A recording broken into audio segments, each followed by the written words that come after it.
ঢাকার ভয়াবহ ট্রাফিক নিয়ে মুখ খুলেছেন জনপ্রিয় মডেল ও উপস্থাপিকা পিয়া জান্নাতুল। একটা জায়গা থেকে আরেকটা জায়গায় যাওয়ার জন্য অনেকবার ভাবতে হয়।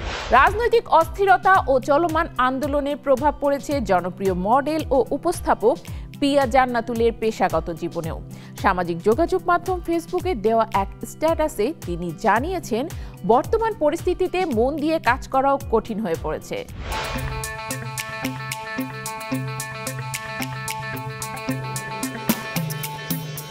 ঢাকার ভয়াবহ ট্রাফিক নিয়ে মুখ খুলেছেন জনপ্রিয় মডেল ও উপস্থাপিকা পিয়া জান্নাতুল।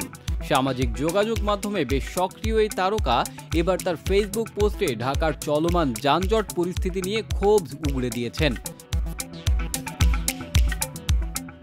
তিনি লিখেছেন, ঢাকায় সবসময় ভয়ঙ্কর ট্রাফিক থাকে। একটা জায়গা থেকে আরেকটা জায়গায় যাওয়ার জন্য অনেকবার ভাবতে হয়, কারণ রাস্তায় এত জ্যাম যে সময়ের হিসেব রাখা যায় না। কিন্তু এবার পরিস্থিতি যেন সবকিছুকে ছাড়িয়ে গেছে।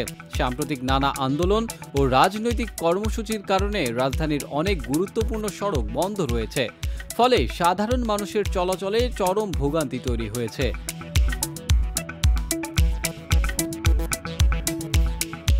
পিয়ার ভাষায়, এখন তো পরিস্থিতি আরও ভয়াবহ। নানা আন্দোলনের কারণে বেশিরভাগ রাস্তায় বন্ধ। আমার র্যাম্প এখন যেন পুরো ঢাকা শহরের রাস্তাঘাট। রাস্তায় দাঁড়িয়ে থাকাই যেন আমাদের কাজ হয়ে গেছে।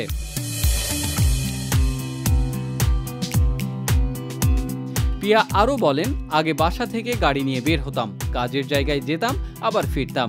কিন্তু এখন এক জায়গায় যেতে গেলে যেন পুরো অভিযানে নামতে হয়।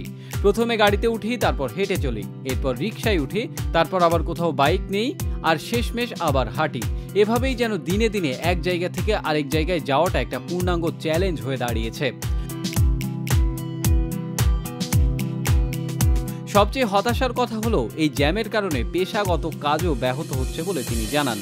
তার ভাষায়, ঠিকমতো কোথাও পৌঁছানোই যাচ্ছে না, কাজ করব কিভাবে? কাজের থেকে এখন বড় সংগ্রাম একটা জায়গায় পৌঁছানো।